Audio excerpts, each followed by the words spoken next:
சனாதன தர்மத்துக்கு இப்படி ஒரு இழுக்கு ஏற்பட்டு விட்டது. அதை துடைப்பதற்காக நான் அதை காத்துக்கிட்டு இருக்க மாட்டேன், பொறுமையா இருக்க மாட்டேன்னு தூக்கி எறிகிறான். என்னை பொறுத்தவரை தூக்கி எறிந்தவன் ஒரு கோட்ஸே. சனாதனத்தை எதிர்க்கிறவன் மெஜாரிட்டி தமிழ்நாட்டில். என்ன கேட்டீங்கன்னா பட்டை கூட போட்டிருப்பான், நாமம் போட்டிருப்பான், கொட்டை கட்டிக்கிட்டு இருப்பான், எல்லாம் நடக்கலாம். ஆனால் சனாதனத்தை எதிர்ப்பான். முதல் முறையாக சீஃப் ஜஸ்டிஸ் ஆகிட்டு மகாராஷ்டிரா போறாரு. அங்க எந்த காவல்துறை அந்த உயரதிகாரி புரோட்டோகால் படி வர வேண்டிய யாருமே வரல. அவ கொழுப்பு அப்படின்னா சாதிய உணர்வு தலையில ஏறி இருக்கு. அதனால புரோட்டோகால் கூட பார்க்க நீ தயாரா இல்ல. இந்த அதிகாரம் ஏஎஸ்ஐ தொல்லியல் துறைக்கு தான் இருக்கு, எங்களுக்கு கிடையாது அப்படின்னு சொல்லிட்டு உத்தரவுல இல்ல, ஓரலா சொல்றாரு. கோட்டால் பண்ண முடியாது, ஏஎஸ்ஐ பண்ணணும்.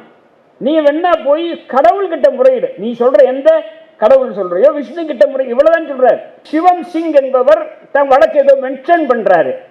அவருக்கு டிஸ்டர்ப் ஆகுதுன்றான், ஈ வாஸ் ரேட்டில்டுன்னு போடுறான். ஆனால் சதவி நீதிபதி ரேட்டில் ஆகல. அவர் சொல்றாரு அது கடகட்டும், நீங்க வழக்கு நடத்துங்கன்ட்டார்.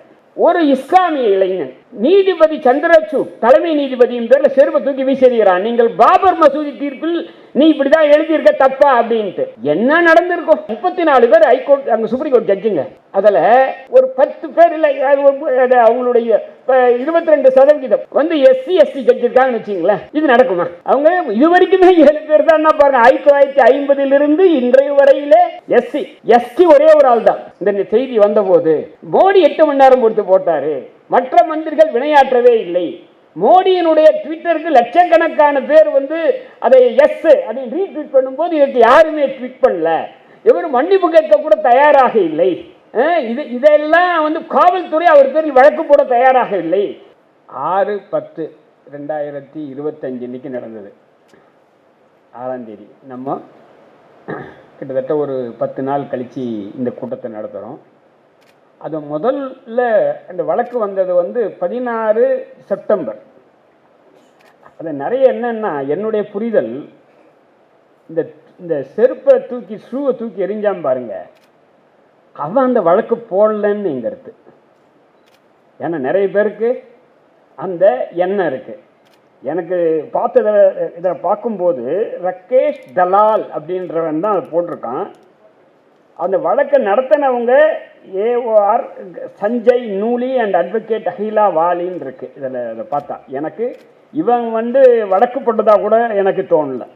அது எனக்கு அது ஏன்னா இங்கே ரிப்போர்ட்டிங்கில் சரியா வரல. அது நடந்தது 16/9.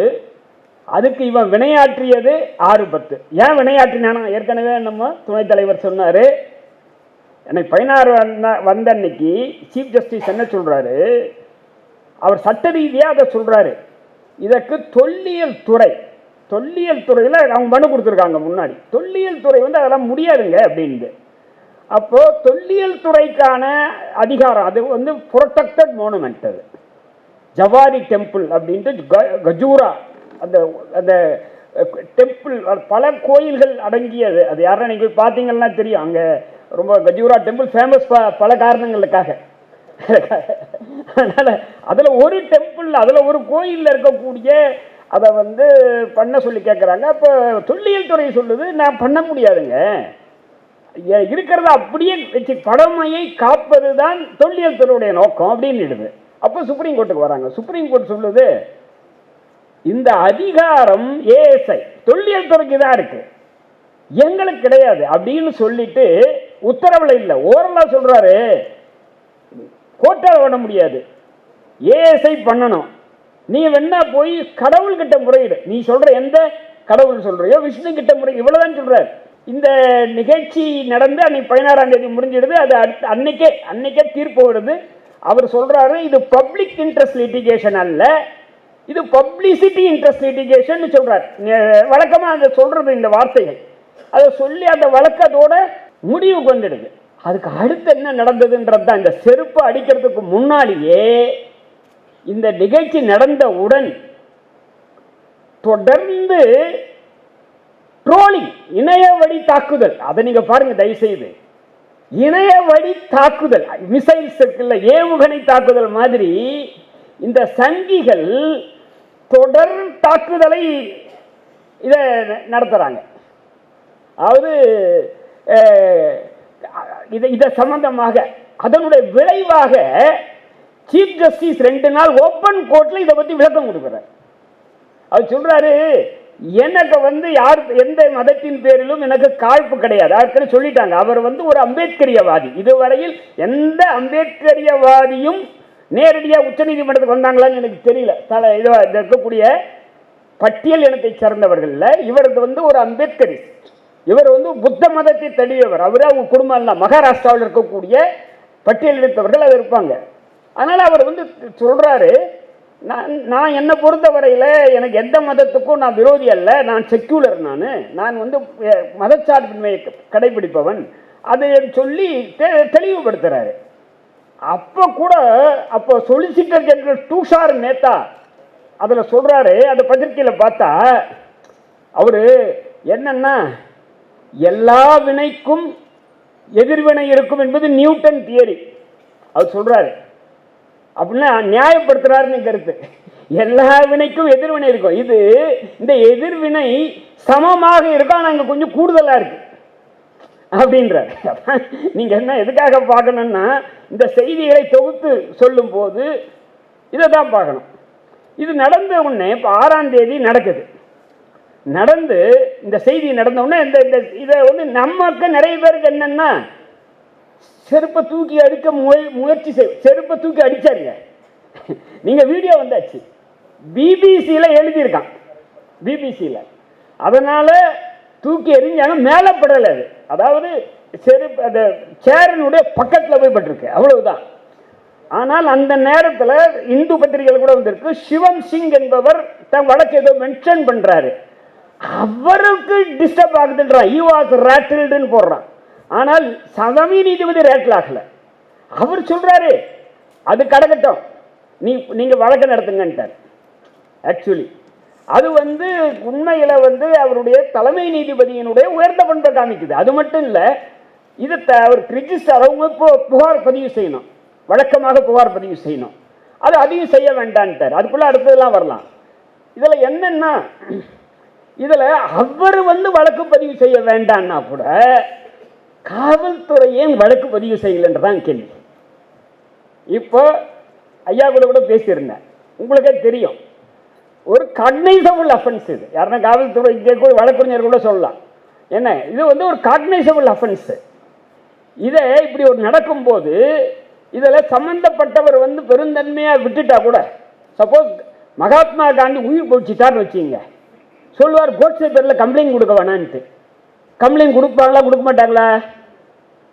இல்லையா? அதாவது இந்த குற்றம் இருக்கு பாருங்க, பாலியல் வன்கொடுமை அல்லது கொலை, இந்த மாதிரி விஷயம்லாம் நீங்க சம்பந்தப்பட்டவங்களே கூட புகார் கொடுக்காட்டி கூட இது குற்றவியல் வழக்காக பதிவு செய்யப்படணும். சப்போஸ் நான் நினைக்கிறேன் வேண்டாம், எங்க வீட்டுக்கு ஒரு கொலை நடக்குது, ஏதோ ஒரு காரணத்துக்காக வேண்டான்ற, இதனால எனக்கு மீண்டும் பாதிப்பு வரலாம், அல்லது எனக்கு அவங்க பணம் கொடுத்து சரி பண்றான் அப்படின்னு இருக்கலாம், அதெல்லாம் காரணம். இதில் இந்த வழக்கு பதிவே பண்ணப்படலை. காவல்துறையில் அவரை கூட்டு போயிட்டு ஒரு 3 மணி நேரம் விசாரிச்சு அவர் என்ன சொல்றாருன்னா, எனக்கு டீ காஃபி பிஸ்கெட்டை எல்லாம் கொடுத்து என்ன அமிச்சாங்கன்றாரு.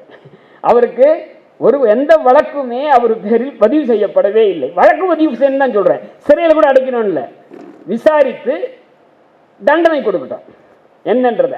அந்த ப்ராசஸே இதுக்கு நடக்கல. இதுல ஒயரோட சித்தார்த்த வரதராஜன் ஒரு சின்ன வீடியோ போட்டிருந்தார், அதை நீங்க பாத்தீங்கன்னா தெரியும். இதையே ரிவர்ஸ்ல பாருங்க, இதுலயே ரிவர்ஸ்ல ஒரு இஸ்லாமிய இளைஞன் நீதிபதி சந்திரசூட் தலைமை நீதிபதியின் பேர்ல செருப்பை தூக்கி வீசிடுகிறான். நீங்கள் பாபர் மசூதி தீர்ப்பில் நீ இப்படிதான் எழுதியிருக்க தப்பா அப்படின்ட்டு. என்ன நடந்திருக்கும்? நான் அதை ரைட்டு நம்ம சொல்ல, அது சரியான வழிமுறை அல்ல, ஆனா என்ன நடந்திருக்கும்? உடனே இப்போ இதுல மோடி கூட 8 மணி நேரம் ஆச்சு. எதுக்கு? இதை கண்டித்து அவர் பதிவு போடுவதற்கு 8 மணி நேரம் ஆச்சு. மீதி யாரும் உள்துறை அமைச்சரோ அல்லது வேறு அமைச்சர்களோ வாயே திறக்கல. இன்னும் கேட்டா இன்று இந்த விடுதலையில குமரேசன் அவர்கள் ஒரு கட்டுரை எழுதியிருக்காரு, அதுல குறிச்சிருக்காரு, இந்த 8 மணி நேரம் பொறுத்து போட்ட மோடியுடைய பதிவு இருக்கு பாருங்க, அதை வழக்கமாக ஒரு ஆயிரக்கணக்கானவங்க ரீட்வீட் பண்ணுவாங்க. இதா இப்படிலாம் பண்ணல. லட்சக்கணக்கானவங்க ரீட்வீட் பண்ணுவாங்க சங்கிகள். ஏன்னா அந்த டெக்னாலஜியில் நம்மளாம் அவனை அவரை ஒன்றும் பண்ண முடியாது. காசு வச்சுருக்கா எல்லாம் இருக்குது. ஆனால் இந்த விஷயத்தில் வந்து எதுவுமே நடக்கலை. அப்போது இதில் இந்த செய்தி என்ன, நான் அப்போ இதை தான் நம்ம வித்தியாசப்படுத்தி பார்க்கணும். அதுதான் இதை வந்து வரதராஜன், சித்தார்த் வரதராஜன் சொல்கிறது தான் பார்க்கணும். அது இந்த நேரத்தில் இன்னும் கூட ஒன்று சொல்கிறேங்க.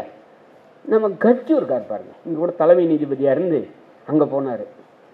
அவர் பாருங்க, அவங்க சொல்கிறாரு எரிஞ்சது தப்பு, ஆனால் கவாய் பேசுறது தப்பா. என்ன பார்த்தீங்களா? இல்லை, கவாய் என்ன பேசிட்டாரு? அதாவது விஷமன்றது இதுதான் விஷமம். ஏன்னா ஏன் உங்களுக்கு அந்த தகவல் சொல்லணுன்றதுக்காக நான் ஒரு பேட்டியில் சொன்னேன். கர்ஜு அவர்கள் இங்கிருந்து சுப்ரீம் கோர்ட்டுக்கு போன உடனே 2006 கலைஞர் அவர்கள் அனைத்து சாதியினரும் அர்ச்சகராவதற்கு அவசர சட்டம் போடுறாரு. உங்களுக்கு தெரியும், அவசர சட்டத்துக்கு வாழ்க்கை 6 மாதம். உடனேங்க அவங்க நேராக இந்த ஹைகோர்ட்டுக்கே வர மாட்டாங்க, நேராக சுப்ரீம் கோர்ட் தான் போவாங்க. சுப்ரீம் கோர்ட்டில் போய் தடை வாங்கிடுறாங்க. அந்த சட்டம் வந்து அதோட செத்து போகுது. அப்புறம் அரசாணை தான் இருக்குது. அந்த சட்டத்துக்கு தடை கொடுத்ததில் ஒருத்தர் இவர் யாரு? கட்ஜு. அதுக்காக தான் அவர் என்ன சொல்றாரு, என்னங்க சொல்லணும், இதில் என்ன சொல்லணும்? இதை கண்டிக்கிறேன்னு சொல்லணும். இதில் கண்டிக்கிறேன்ற ஒரு வார்த்தை, ஒரு லைனு. ஆனால் கவாய் பேரில் வரிசையா 5 லைனு கட்ஜுனுடைய அறிக்கையில். இவர் இப்படி எல்லாம் பேசியிருக்க வேண்டாம், அதுக்கு வழக்குக்கு சம்பந்தம் இல்லாதது.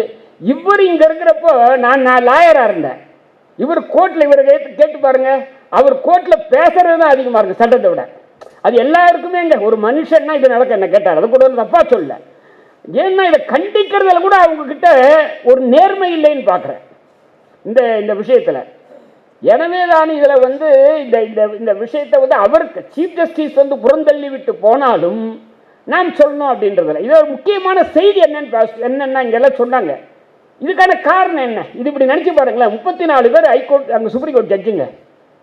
அதில் ஒரு ஒரு 10 பேர் இல்லை, அவங்களுடைய 22%, 22% வந்து எஸ்சி எஸ்டி ஜட்ஜ் இருக்காங்கன்னு வச்சிங்களேன். இது நடக்குமா? அது கிடையாது. 1950 இந்த தகவலை ஒவ்வொரு இடத்துல நம்ம சொல்லணும். இன்றைய தேதி வரையில் மொத்தம் பட்டியல் இனத்தவர்கள் நீதிபதி ஆனதே கவாய் உட்பட 7 பேர். இந்த நேரத்தில் போய் தலையை கவுண்ட் பண்ணா ஒரே நேரத்திலேயே 34 பேர்ல 10-15 பேர் பிராமணர் இருப்பாங்க, ஒரு 5-6 பேர் வைசியாஸ். அதை வைசியாஸ்னா இந்த மார்வாடிஸ், இந்த வடக்க இருக்கக்கூடிய பனியாஸ் இருப்பாங்க. இது வந்து இப்போ நீங்கள் உத்தரவு போட்டாரே எதை சிபிஐ விசாரிக்கிட்டோன்ட்டு, நான் அவர் உண்மையில் சிபிஐ விசாரணை போட்டால் கூட தப்பு இல்லை, எனக்கு ஆட்சேபணம் இல்லை. ஆனால் இங்கே வக்கீல்கள்லாம் தெரியும், உங்களுக்கு ஒரு வழக்கு வருதுன்னா மெயின் ப்ரேயரும் இன்ட்ரி ப்ரேயரும் ஒன்றா இருந்தால் அன்றைக்கே கொடுக்க மாட்டாங்க. உன்னை நம்ம வக்கீல் என்ன சொல்லுவார், சார் அதே ப்ரேயர் எப்படி கொடுத்துருக்கு, அவர் ரிட்டில் என்ன இருக்கு கேட்டுட்டு தானே கொடுக்கணும். எதிரியை கேட்டுட்டு இங்கே இருக்கக்கூடிய நீதிபதி செந்தில்குமார் கேட்காம கொடுத்தாருன்னு சொல்கிறாரு, ஆனால் அவர் கொடுக்குறாரு. அது வேற, அவர் தான் இந்த இவிஎஸ் ஜட்ஜ்மெண்ட்டும் கொடுத்தவர், இவிஎஸ் தீர்ப்பையும் வழங்கியவர் வச்சிங்களேன். நான் எதுக்காக நான் சொல்கிறேன்னா எண்ணிக்கை முக்கியமானது. அவங்க இது வரைக்குமே 7 பேர் தான் பாருங்க. 1950 இன்றைய வரையிலே எஸ்டி ஒரே ஒரு ஆள் தான், 10% இருக்கக்கூடிய எஸ்டி ஒரே ஆள் தான். பிசி நிலைமை இதே தான், பெரிய வித்தியாசம் எல்லாம் கிடையாது, கிட்டத்தட்ட அதான். பெண்கள் நிலைமை இன்னைக்கு அடுத்த அவர் சீஃப் ஜஸ்டிஸ் வர போறாரு. அவர் சொல்றாரு, ஒரு மனு போடுறாங்க வக்கீல்கள்லாம், மனு போடுறாங்க பெண் வக்கீல்லாம், எங்களுக்கு சேம்பர் அலாட்மெண்ட்ல எங்களுக்கு ரிசர்வேஷன் கொடுங்க, எங்களுக்கு ஒதுக்கீடு கொடுங்க. பெண்கள் தான் இப்போ முன்னேறிட்டீங்களே அவர் சொல்றாரு. இல்லைங்க, தயவு செய்து பாருங்க, இன்னைக்கு இல்லையா லைவ்ல பாருங்க, பெண்கள் தான் முன்னேறிட்டீங்களே நீங்க. இன்னைக்கு ஜுடிஷியரியில் எங்க சபார்டினேட் ஜுடிஷியரி, அது கூட எங்க தமிழ்நாட்டில் கேரளாவில், வடக்க கிடையாது. இங்கே 235 பேர் இப்போ எடுத்தாங்க டிஸ்ட்ரிக்ட் முன்சிப், அதில் 140 பேர் பெண்கள். இன்னைக்கு தமிழ்நாட்டில் கேரளாவில் இதுதான் இன்னைக்கு இருக்கு அந்த எண்ணிக்கையில். அதை அவர் சொல்றாரு. ஹைகோர்ட் சுப்ரீம் கோர்ட்டில் நாகரத்னம்மா இப்போ அவங்க கடைசியா ஒருத்தரை பாஞ்சோலியை எலிவேட் பண்ணாங்க பாருங்க, குஜராத்ல இருந்து எலிவேட் பண்ணப்போ அவங்க அதுக்கு எதிர்ப்பு தெரிவித்ததுக்கான காரணமே இவங்களுக்கு சீனியரா இருக்கக்கூடிய 3 பெண் நீதிபதிகள்ல ஒருத்தரை கூட நீங்க பிறகு எலிவேட் பண்ணலன்ட்டு. ஏன்னா உச்ச நீதிமன்றத்தில் இன்னைக்கு ஒரே பெண் நீதிபதி தான் இருக்காங்க. அது தெரியல யாருக்கு, இப்ப இருக்கக்கூடிய நீதிபதி சூரியகாந்த் அவர்களுக்கு. இவங்கெல்லாம் எப்படி பாருங்க, பெண்கள் உரிமைக்காக என்ன நடக்கிறீங்க நீங்க. நீங்க நமக்கு அதை பார்த்த உடனே நமக்கு தோணுது, ரொம்ப டிஸ்மிஸ் பண்றதுக்கு போயிட்டு சரி நோட்டீஸ் ஆர்டர் பண்றாராம். கடுமையான வார்த்தைகளை உபயோகப்படுத்தி பெண்களுக்கும் ஆண்களும் சமமாக இருக்காங்க என்று சொல்லிக்கிட்ட கண்ணுக்கு முன்னாடியே தெரியுது. உச்ச நீதிமன்றத்தில் அந்த அம்மா ஒண்ணுதான் இருக்கு, பாஞ்சோலி இருக்காங்கல்ல. இன்னைக்கு குஜராத்தில் இருந்து உச்ச நீதிமன்றத்தில் 3 நீதிபதிகள் இருக்காங்க. குஜராத் ஜட்ஜோட ஹைகோர்ட் சாங்ஷன் ஸ்ட்ரென்த் 50, தமிழ்நாட்டோட சாங்ஷன் ஸ்ட்ரென்த் சென்னை தமிழ்நாட்டுக்கு 75க்கு இப்போதான் 2. அவங்க எப்பவுமே 2 3 இருக்காங்க. 3 இதுக்கு முன்னாடி ஒருத்தர் தான் இருந்தாங்க. இப்போ மகாதேவன் போறதுக்கு முன்னாடி ஒருத்தர் தான், சுந்தரேஷ் போறதுக்கு முன்னாடி ஒருத்தர் தான், அதுக்கு முன்னாடி ராமசுப்ரமணியம் ஒருத்தர் தான், அதுக்கு முன்னாடி பானுமதி ஒருத்தர் தான். ஆனா அவங்க 3 பேர். அதுலயும் 3 பேர்லயும் பர்திவாலா அடுத்து சீஃப் ஆவார். பர்திவாலாவுக்கு ஆன 1 வருஷத்துல இந்த பாஞ்சோலி ஆவார் சீஃப் ஜஸ்டிஸா. அதுவும் அவங்களாம் கிட்டத்தட்ட 2 ஆண்டு இருப்பாங்க. எப்படி குஜராத்ல இருந்து. நீங்க அம்பானி அதானி மட்டும் இல்ல, நீங்க நீங்க அவர்கள் தான் எல்லாத்தையும் இவங்க இது பண்றாங்க. பாத்தீங்கன்னா மும்பையில ஏர்போர்ட் தருகிறாங்க யாருக்குன்னா அதானிக்கு தான் கொடுக்குறாங்க. திருவனந்தபுரம் ஏர்போர்ட் அதானிக்கு தான் தராங்க. நம்ம ஊர்ல பரந்தூர் ஏர்போர்ட் வந்தால் அவங்களுக்கு தருவோம். இன்னைக்கு காட்டுப்பள்ளியில் 6000 ஏக்கர் கொடுத்துருக்கு அதானிக்கு. இதெல்லாம் நான் என்ன எதுக்காக சொல்ல வரேன்னா, இதான் இன்னைக்கு இருக்கக்கூடிய அடிப்படையான காரணம். அதை இப்போ இன்னைக்கு ஒரு பட்டியல் இனத்தை சேர்ந்த நீதிபதிகள் அங்கே கணிசமாக இருந்தால், பட்டியல் இனத்தை பழங்குடியை சேர்ந்தவர்கள் பின்தங்கிய வகுப்பை சேர்ந்தவர்கள் இருந்திருந்தா அங்க இருக்கக்கூடிய எதிர் விளைவு வேறு மாதிரி இருக்கும். அப்படி என்பதுதான் நான் முக்கியமாக இங்க பதிவு செய்யணும். இன்னைக்கு அதாவது என்னன்னா, நீங்க சீஃப் ஜஸ்டிஸும் பேர்ல நீங்க அடிச்ச மாதிரி எல்லாரும் அடிங்கன்னு அதான் பொருள். அதுக்கு இதை பாருங்க, அவனுக்கு ரோஷம் இருக்கு. சனாத் அவன் என்ன சொல்லி அடிச்சான்னா, அவன் என்ன சொல்லி அடிச்சான்னாங்க, அவன் தூக்கி எறிகிறான்ல. என்ன அடிச்சான்னா, சனாதான தர்மத்துக்கு இப்படி ஒரு இழுக்கு ஏற்பட்டு விட்டது, அதை துடைப்பதற்காக நான் அதை காத்துக்கிட்டு இருக்க மாட்டேன், பொறுமையா இருக்க மாட்டேன்னு தூக்கி எறிகிறான். சனாதானத்துக்கு ஏற்பட்ட ஒரு ஒரு இழுக்காக அதை தூக்கி எறிகிறான். இதை தூக்கி எறிகிறான். என்னென்ன அதை பாருங்க. 2026 தேர்தலில் நாம தான் ஜெயிப்போமா, எப்படி அவ்வளவு உறுதியா சொல்றீங்க? அதுக்கு பதில் ஆசிரியர் ஸ்டாலின், ராசா, உதயநிதி இருக்காங்க. சனாதானத்துக்கு எதிராக பேசின சுப்ரீம் கோர்ட் தலைமை நீதிபதி மேலேயே வடநாட்டில் செருப்பு வீசாங்க. சனாதானத்தை கேவலப்படுத்தி நாங்கள் பேசாத பேச்சா? இங்கே ஒரு இந்துவுக்கு கூட அப்படி ரோஷம் வரலையே, அப்ப நாம தான் ஜெயிக்கணும். அப்ப என்ன சொல்றாரு, அவனுடைய ரோஷம் சரியானதான். யாரு தூக்கி எறிஞ்சவனுடைய ரோஷம் சரியானதுன்ட்டு எழுதுறான். வேற என்ன இதுக்கு பொருள்? இங்க இருக்கக்கூடிய உதயநிதி இப்படி பேசுறது நீங்களே பாருங்க. அதை தமிழ்நாட்டை பொறுத்த வரையில் இன்னைக்கு இருக்கக்கூடிய விடுதலையில கூட தோழர் குமரேசன் எழுதிய கட்டுரையில சனாதானம்னா என்னன்னு எழுதுறாரு. ஆனா வடக்க சனாதானம்னா அவனுக்கு புரியல, எனக்கு புரியல என்னன்ட்டு. சனாதானம் என்றால் வர்ணாசிரமம், ஜாதி அமைப்பு, இது அப்படியே தொடர்வது என்பதுதான் பொருள். அழிக்க முடியாதது, இருப்பதை அழிக்க முடியாததுன்றதுதான் பொருளுங்க. எட்டர்னல் அப்படின்றத. அப்போ இதை இதை துக்ளக்கில் சொல்றேன், அதை நீங்க சரியான்ட்டு. அப்போ இந்த இதை கண்டிக்கிறதுல முக்கியமான இதை பார்க்கறது, இதில் இது மாதிரியான கூட்டங்கள் இருக்குல்ல, இதில் நம்முடைய கோரிக்கை என்னவா இருக்கணும்னா, தொடர்ந்து நமக்கு உரிய பிரதிநிதித்துவம் இருக்கணும் அப்படின்றது தான் இருக்கணும். அதுதான் இதற்கான சரியான தீர்வாக இருக்க முடியும். இன்னொரு 2 செய்திகளை சொல்லிட்டு நான் முடிச்சுக்கிறேன். என்னன்னா, தூக்கி எறிஞ்சான் பாருங்க. என்னை பொறுத்தவரை தூக்கி எறிந்தவன் ஒரு கோட்ஸே. ஏன் கோட்ஸேன்னு சொல்றேன்னா, சுட்டாங்க மகாத்மா காந்திய. சுட்டதுக்கு அப்புறம் ட்ரையல் நடக்குது. விசாரணையில் கோட்ஸே என்ன சொன்னா, நான் சுட்டது சரி. நிறைய பாருங்க, குற்றம் செய்வான். குற்றம் செஞ்சுட்டு கேஸ் நடத்துறப்போ என்ன பண்ணுவான்னா, ரெப்பெண்ட் ஆவான், அவன் திருந்துவான், சொல்லுவான் கோபத்தில் பண்ணிட்டேன், தவறு. கோட்சே சொன்னா இல்லை, நான் அவரை வேண்டுமென்றுதான் சுட்டேன், ஏனென்றால் அவர் அவர் இந்துக்களுக்கு விரோதமாக இருக்கிறார் அப்படின்னு சொல்லி தான் நான் சுட்டேன், முஸ்லீமுக்கு ஆதரவாக பேசுகிறார் அப்படின்னு சொல்லி அதனுடைய உடைப்பு நீண்ட ஒரு அவனுடைய எழுத்து மூலமாகவே கொடுக்குறான் கோர்ட்டில். அது ஒரு ஆவணமாகவே இருக்கிறது. அதே மாதிரி இந்த தூக்கி எறிஞ்சவன் சொல்கிறான், அது அவனை கேட்குறாங்க, ஏங்க இப்போ நீங்கள் இதுக்கு வருந்துறீங்களா? நான் வருந்தவில்லை, நான் மன்னிப்பு கேட்கவும் தயாராக இல்லை. இதாங்க, அதனால தான் அவனை கோட்சேன்றேன். அவன் குறைஞ்சபட்சம் அந்த நேரத்தில் அதை பண்ணிட்டு அதுக்காக நான் வருந்துறேன் அப்படின்னு கூட சொல்ல தயாராக இல்லை. ஆனால் சீஃப் ஜஸ்டிஸ் பெரிய மனதாக போறாரு. ஆனால் இவனை பொறுத்தவரை ஒரு கோட்சேவாக இருக்கிறான்.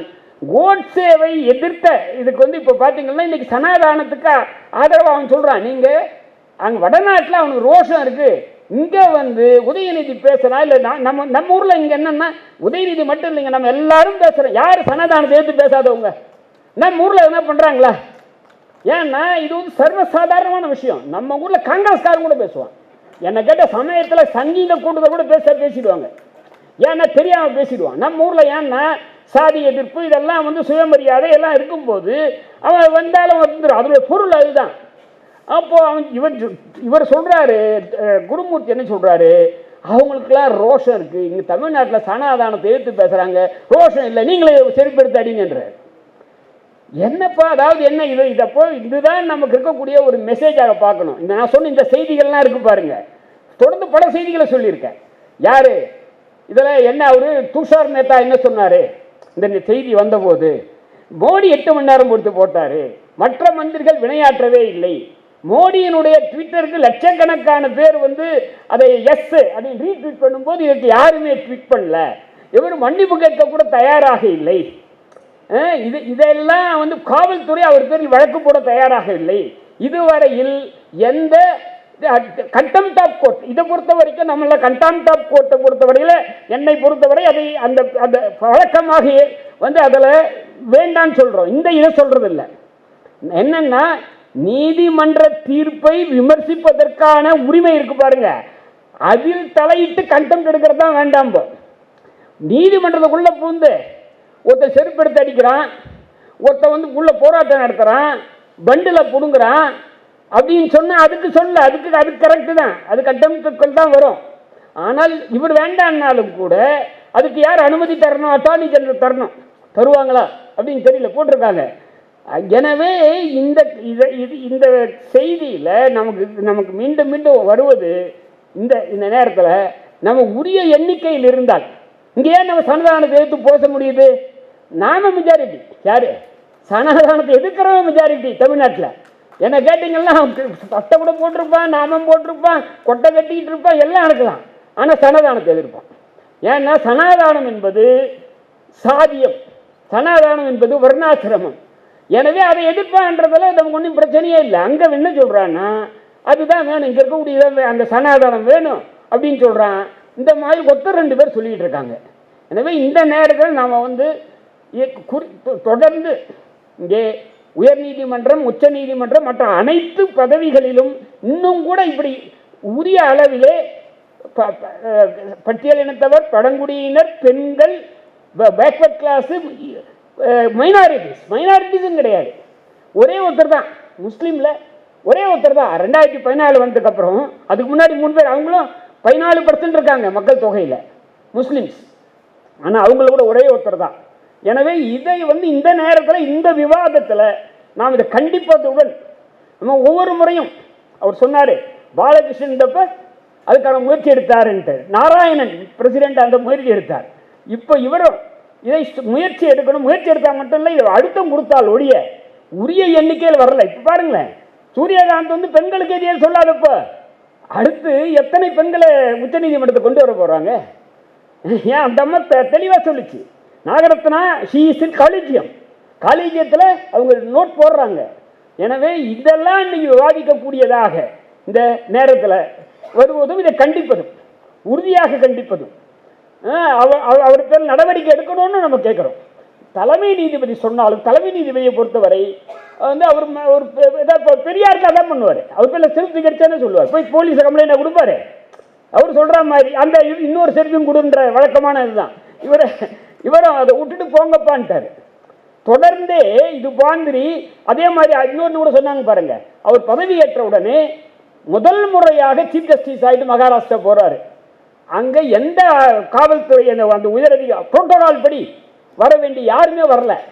அதை கேட்குறாங்க, இக்னோர் பண்ணுங்கன்ட்டார். அது அவருடைய பெரிய மனசு. ஆனால் நாம் இக்னோர் பண்ணக்கூடாது. நாம இதை சொல்லணும். டே ஏண்டா வரல, அவர் பட்டியலினன்ற தொட்டு வரலையா நீ? இல்லை நாட்டுக்கு என்ன வேற ஒரு சீஃப் ஜஸ்டிஸா போன முன்னாடியே போய் நிற்பல. அப்போ கொழுப்பு அப்படின்னா உனக்கு சாதிய உணர்வு தலையில ஏறி இருக்கு. அதனால புரோட்டோகால் கூட பார்க்க நீ தயாரா இல்லை. நீ கோயிலுக்குள்ள விடுறதில்ல. இதே உன்னால ஏற்றுக்க முடியல. இவன் போய் சீஃப் ஜஸ்டிஸா குழந்தைதான் அப்படின்றதே ஏற்றுக்க முடியாம தான் அதனுடைய எதிர்விளைவு தான் இதை செய்வது. எனவே நாம் இந்த நேரத்தில் இந்த கண்டனத்தை உறுதியாக பதிவு செய்வோம். இந்த தமிழ்நாட்டில் கூட இந்த மாதிரி இந்த எழுத்துறதுக்கு என்னமோ எதிர்வினை கூட இதுக்கும் ஆற்றணும். இந்த மாதிரிலாம் சொல்லக்கூடாதுரா அப்படின்றத நம்ம தெளிவாக இதை சொல்லணும். நீ இந்தியா அதையும் சொல்ற, நீ இதை வன்முறையை தூண்டுகிறாய். இது வன்முறையில் தூண்டுற. வடநாட்டில் அடித்ததுக்கு ரோஷம் இருக்குன்னு என்ன அர்த்தம்? அவனுக்கு அப்படின்னா இங்கே இருக்கவனுக்கு ரோஷம் இல்லை அப்படின்னு சொல்கிறேன். அப்போது இந்த தகவல் இருக்கு பாருங்க.